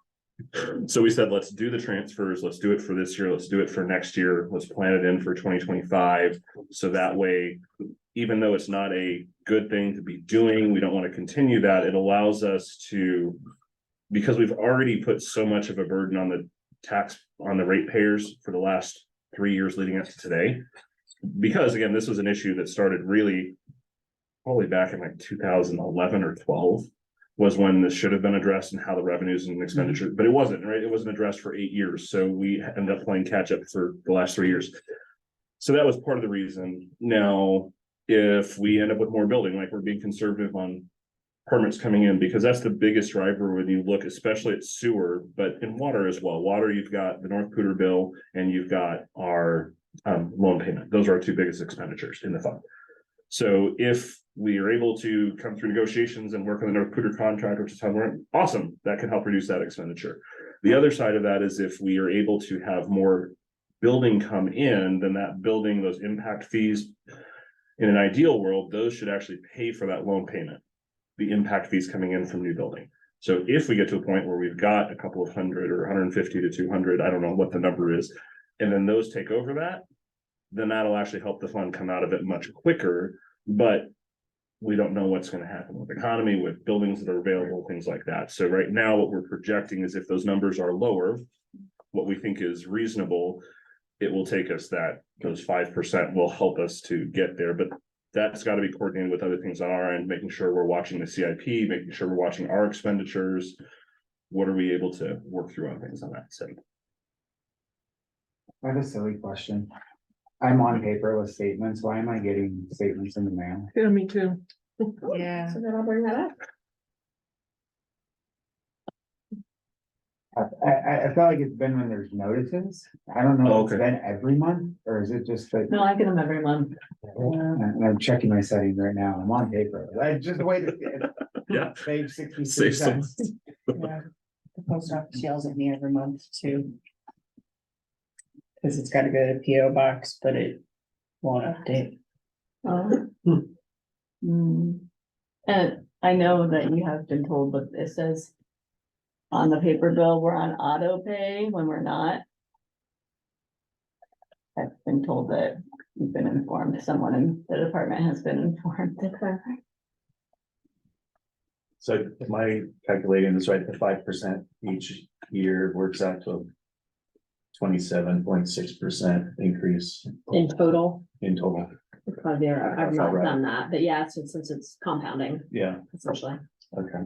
And yeah, in total from the year, from 2023's rate. And how much new revenue is that after 5 years from our current? I have to look at the 5,000,004 is what it's budgeted for 2024. So almost another million. $1 million. And do we expect expenditures? Because we have to, if you go back to Don's impact raw and operations. Revenue is 5.4 in operations, but expenditures is 4.9, and then you add the transfer out to general fund, and it's roughly 5.4, the same amount that it's at. Which is what we need. We need those two to be close to equal. Do the expenditures, are they gonna go up 5% year over year? I think based on just inflation, we would anticipate there being a fixed amount of increase year over year. I mean, wages have to keep up, chemical costs increase, electricity, just like all y'all's are increasing. It increases out there too.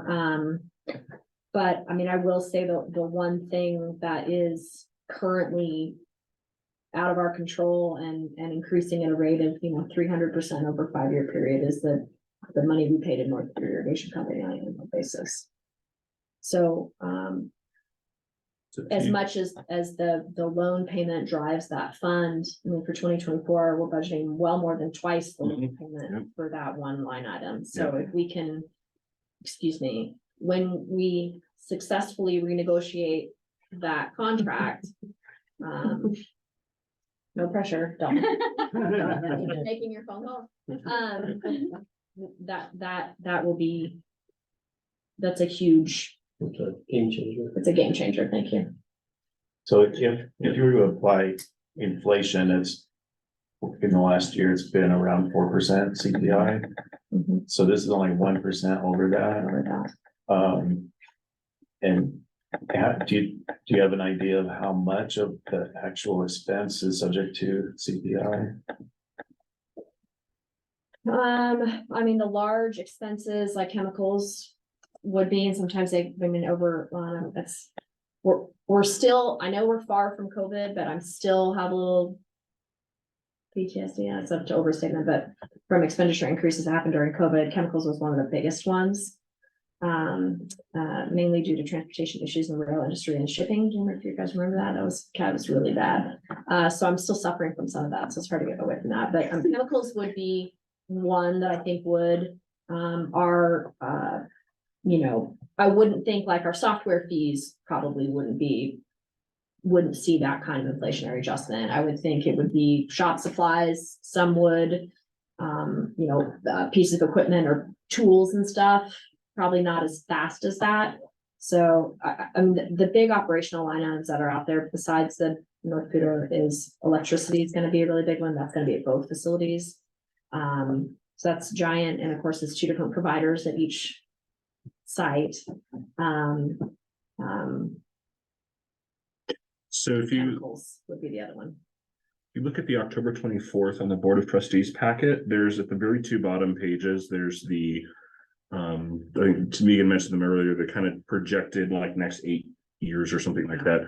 And if you look at that under the operations and maintenance expense, the model there's a big jump from 23 to 24, but then if you just look like 24 to 25, it's budgeted at basically 4.6% increase is what it's saying for operation expenses and maintenance is what's being assumed in that page there. Yeah, and that's embedded in the modeling. So the modeling, like the Okay. rate models come with a fixed, I mean, Okay. you can override the fixed increases in certain areas where you know something's really gonna go up, but the big jump from 23 to 24 is fortunately, and unfortunately, there's a lot of guesstimation for us next year. Both facilities will come online with new processes or doubling capacities. So there's a lot of estimation for next year. In the water side, I think we're gonna be in a much better place to refine those budget estimates for 2025, because that plant really will come online we'll have a full half year, like most of all of the summer. And so I think we're gonna be in a much better place on that one. The wastewater plant, on the other hand, that really will come online towards the end of the summer, really the fall. So we'll only have a handful of months. Fortunately, the wastewater side is less variable month to month, so even just we get a full quarter, that will help.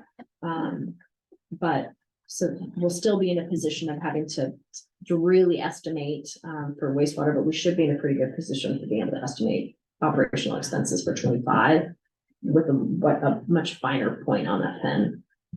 So won't you need to recalculate then the 5-year plan after you know what the costs are? Absolutely. So talking about it as kind of like a 5-year plan now it's not really, right? Because in a year or year and a half, Will always be updated. once you know your costs, then you'll be able to readjust. Yeah, yes.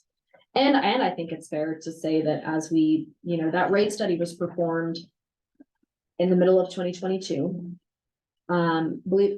So it's already the end of 2023. That feels like it was like 2 months ago, and it was well more than a year ago.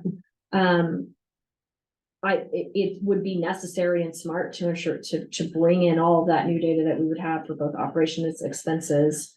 To be honest, all of our billing data is a little, I realize you mentioned there's some wonkiness on just receiving bills and that sort of thing, but the staff we have in place and our ability to pull data and records out of the billing system has increased even over 2022 when we were pulling all the data that we needed for the rate study. So I think, it may be at the board's direction, or staff may request to foot the bill for, a couple $1,000s to have a more thorough review. The rate models are already built, so that the heavy lift is way done. But if there's a need to really review and pull in expenditures more refinedly, that's something that could be done. It would definitely be recommended to be done in 2025, for sure, once we're really through the full construction and kind of open for business, so to speak. But yeah, those 5-year plans will update. And so a conversation I had with Don right before our meeting today, I'm gonna take it back to the mayor, he's gonna talk to the town administrator, but is that really what we should be doing probably as a board is looking at this quarterly, because again, we're looking at, based on the projections, we're looking at going negative in funds. That's not a good thing. And even though that's a year out, it's probably not a good idea for us to wait a year from today and then say, hey, how did things work out? But actually look at that maybe end of first quarter, say, how are things looking? How's the economy doing? How are we coming along? Are we seeing new permits coming up? Or are we not? So that we can kind of evaluate and maybe looking at that again in the summer. So that's something that we're talking about, is even though that won't necessarily be like, hey, we're reviewing rates on a quarterly basis, but really just taking a look at, okay, these were our projections. We made a decision off of how are we doing on those projections? Are we ahead? Are we behind? do we need to make adjustments and what are those adjustments that need to be made?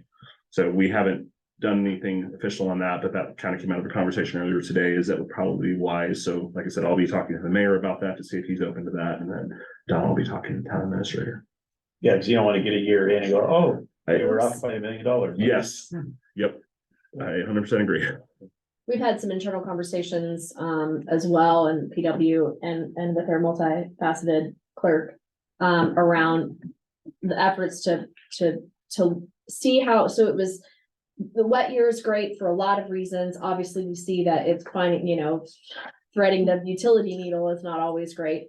But also to compound some of those impacts is difficult on our end because we implemented the new rate structure in that same year. And so to be able to peel apart how much of that impact was due to conservation efforts, due to increased rates versus how much was strictly due to additional precipitation. So there, I've already been talking with one staff member around ways that we could try and peel apart how we could peel apart the impact of the reduced or the increased precipitation. That would give us a lot better idea to ensure that we're not overestimating revenues going forward, right? If we see, well, the, you know, let's say 50% of the decrease was just because of rain, but the other 50% was because people are not going to give us their money and they're finding ways to save water, right? And we need to know that better so we can implement that into our rate projections. So if the data gets better, we get better. So for the impact fee for the developer side, looking at Don's report again, it's gonna take us 4 to 5 years to get our revenue to match the debt service at the 5% increase. And I know it's based on permits as well. So if we get more permits, then that number will go up. I'm just wondering if it's too low of a number, because we're only at 120 at the end of 24, if we need to go higher so that 2025 starts off better than 120,000. Just It is driven a lot by the number of permits, and so in the model, I don't remember the exact numbers, but it does increase over time. I mean, it's you know, maybe 50, you know, is the estimate now, but does increase over time. So that would make that number go up as well. Do you know if just for the impact, does that go negative? Is that one gonna go negative? Did you do the model based on just the impact fund? We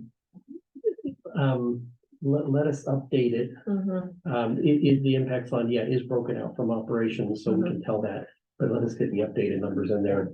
I can't remember. So you're saying the old model was in the October 4th packet for us to look at? But it was the combined. It was combined, yeah. Sort of operations and capital. Yeah. combined in one. It's combined, but there is a breakdown between operations and the impact.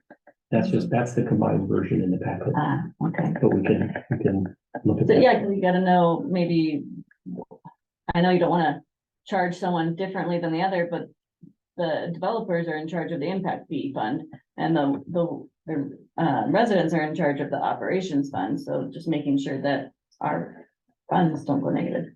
Yeah, and there are some statutory legislative rules by which you have to abide when you're setting tap fees. Okay. So you can't, you know, the cost has to be justifiable. I know, for example, the city of Loveland was sued. I don't know, I should go find out what was the outcome, but was sued by developers who came together because they didn't read the rate structure. The impact fees were structured by the letter of the statute. So there just are, and it's the same way with rates, right? We don't want to pad the rates either to cover the necessary cost of the impact fees. It's the same, kind of the same premise on both sides. But we do have to be careful about that. And I will say that, you know, when in 2022, if you guys remember, we're in the summer of 2022, we were still at a point where the development projections that were utilized in the rate model were those that had been utilized to date so far. And that had, you know, 150 building permits being estimated for 2024, and now we're estimating 50. Okay. So we're trying to be very responsible with that, without being scarily conservative or, unnecessarily scary. In a firm like Raftellus, I mean, they have expertise in how to develop a model that keeps us legal and, Right, that's why we agonize a little bit over, should it be 4% or should it be 5%, but they did do the analysis and there's enough justification for that. Whether you go much more than that, it would have to take another look. yeah, thanks. And they did recommend they also recommended, that, yes, I think based on the construction indices, it's definitely supportable to be able to do that for 2024. We should review before making a blanket statement that kind of percentage indication could be on board for the subsequent 5 years, subsequent 4 years as well. Because those things can change. I do want to keep us aware of time, training this on. I know we've got one agenda item left. Any last minute comments on this section? Thank you, Meagan, for everything. All right, well, thank you. Let's move into our last agenda item and back over to Don. The Dawn Thank Show. you. And to our newest committee member, Nick, and I hope this doesn't frighten you away, the number of items and in my short tenure here, this is a fuller agenda. I don't know. This is the longest agenda in all of the finance committee. Okay, thank you. I wasn't sure. No, this is by far the one. I wasn't sure, but thank you. That's probably the case. So I've got a rating sheet here, if you wouldn't mind passing that around. So this is a rating sheet that we put together for requests for proposals we sent out for audit services for the town for the years 2022, 2023, and 2024. Let me give the committee a brief, painful update on 2021. Our current auditor has a contract for 2021 and 2022. They are nearly done, and I've been saying that for 3 months now with 2021. It's a small firm, two professionals, and they, one of the two staff members moved elsewhere. It's still with the firm, but it moved to a different state. So that's created some staffing disruption. So anyway, long story short, in goodwill and in good faith, they asked that we take on the one remaining piece that needs to be done. And that's a reconciliation of capital assets. They were having trouble reconciling the capital assets to the general ledger. So those files were sent to me and I've started working on that, but because of other priorities, I haven't finished it yet. So long story short, there's one issue remaining before they say they're done, and that's reconciling capital assets to the general ledger. I don't see that being a problem. It's just a piece that needs to be done. And just to say, it's a piece normally staff would do. You don't normally ask the auditor to do accounting work for you. They audit what we do. So him pushing that back to us, that's not a slam on that firm at all. It's a matter of who has the staff to do it at any one point. So that's where we are. I'm hoping to work through that, if not this week, next week. And so that they can finish up the audit and bring it before the board. All I can say is that it may not be before the board, the 2021, before the end of this calendar year. It may be early in the new year. So just a heads up there. But what this did, we sent out an RFP about 3 weeks ago, a request for proposal for audit services for 2022. And I did discuss this with our current auditor since they had a contract for 2021 and 2022, but he agreed that it was given the staffing situation all, that it was not a problem to move on with a different firm if that need be. And that seemed to make sense because the idea was, it came down to, I don't think he was sure when he could get to 2022. So that seemed to make sense. So we sent out that RFP, we got 3 responses back, and looked at those and wanted to talk to the committee here today about the top 2. One of them I didn't include. It's a newer firm, doesn't actually have any municipal clients yet, has some experience at a previous firm, but and a small number of staff, so it didn't seem like the best fit. We had two other firms that were bigger firms and had a good experience with municipalities that I think would help us here, and good sizable staff. I think that was a mix there. So one of the firms is called Atlas. The name is longer than that. Atlas CPAs and Advisors, PLLC. And the other firm is Hinkle and Company. These two CPA firms. So what we did was we set up a scoring category here, looking at a variety of issues, some of the mandatory elements, you know, they need to be licensed and peer reviewed and that sort of thing. And then looked at their proposed audit approach and understanding of the engagement, the staff size, that's proven to be an important piece of the puzzle. Experience with similar engagements, and then hours budgeted for the audit and cost per hour. Without, I guess, going line by line, but I'm happy to answer any questions. The firm Hinkle and Company ended up scoring higher for a couple of reasons. One, their proposal seemed, it read like, and I've read many of these and used to produce them when I was an auditor myself way back when. But it read like somebody who worked with municipalities, understood their needs and understood their industry and their worldview.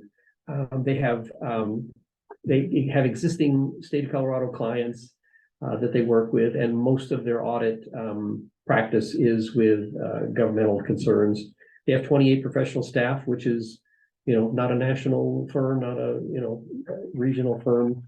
I mean, the firm that I work for has thousands, okay, but that's, you don't need that, but you need enough staff that if somebody is training for the week or on vacation, the whole thing doesn't come to a grinding halt. So certainly the Atlas firm also, it's a larger firm still. It had 55 audit staff, and then they do other things as well, taxes and consulting and whatnot, but they have 55 audit staff. They say they have 500 nonprofit and governmental clients, although they didn't list many. There's only one Colorado town that was listed as a client, so I would need to find out more information there. But the thing that ended up scoring more towards Hinkle was not only their direct kind of hands-on experience with towns in Colorado, but looking at the budgets. Now, I will say that the dollar amount, the gross dollar amount of the budget for Hinkle is higher than Atlas. However, I like to look at the audit plan as well that they propose, and the number of hours that Hinkle proposed to spend, the 236 hours versus 120 for Atlas. I mean, 120, that's full time for like 3 weeks. I didn't actually see how you could get the audit done with that number of hours. And it works out to about $200 an hour on average, given that number of audits. Whereas Hinkle planned nearly twice the hours, and though their total dollar amount is higher, it works out to about $142 an hour, which seemed reasonable when you think of a blending of kind of junior staff and senior staff and partners. As far as a blended rate go, that would be a blended rate between the different audit staff that would touch the numbers. So it's a little unusual perhaps that I'm recommending a higher priced one. For professional services, it's not that we don't look at that, but you have to kind of look at it as a whole. And I'm trying to avoid the situation that we're in now by trying to find somebody that is well versed with Colorado towns, has plenty of staff to get the job done, has a good audit plan that's going to look at things adequately. I wasn't sure how you do that in 120 hours. So given that, that's why we ended up recommending the Hinkle. For what it's worth, if it helps any, we had included in the budget for 2024 $75,000 for 2 years worth of audits next year. This actually adds up to 68 something. So it's within the budget. I could actually shave a little off the budget if the committee and the board end up going along with this recommendation. We could shave off even more if we choose Atlas. I'm just concerned. It's a big firm, not that they couldn't get the job done. I guess the other thing with their proposal was it seems a little boilerplate to me. It's like government is not as big a part of their mix. And so they talked a lot about things like mergers and acquisitions and federal tax strategies and valuation services, like if you're going to sell your business. No, we're not. Planning on doing that I know of. I don't think anybody would buy. Yeah. So, I mean, when they put services like that in the proposal, it's like, okay, this is a little maybe too generic. It's not really focused on government. And so that made me think that maybe that wasn't the best fit as well. So, that's our recommendation. And I've gone over this with our town administrator and our deputy town administrator, who are part of the review team there. So that's our recommendation. Happy to answer any questions. Not really a question, but just looking at the hours, I think you're right, 120 is not gonna cut it. And the Atlas could wind up costing more. Yeah, is the cost based on a cost per hour, or is it they're gonna do the audit for 24,033.6? They say they're gonna do the audit for 24,000 and Elaborate. yeah, that's what they say. Okay. Their audit proposal seemed also heavily towards, and because we're a bigger firm, we can provide other services as well. So I didn't quite know what to make of that, whether, I don't want to read it. I don't want to read anything into that. How do I say it? But our current audit agreement was also a fixed price that would say, yes, we'll get it done. At some point, you run out of audit hours, and then it gets tricky a little bit. So it's supposedly a fixed price, but what corners do you have to cut to get to that? I mean, I look at it also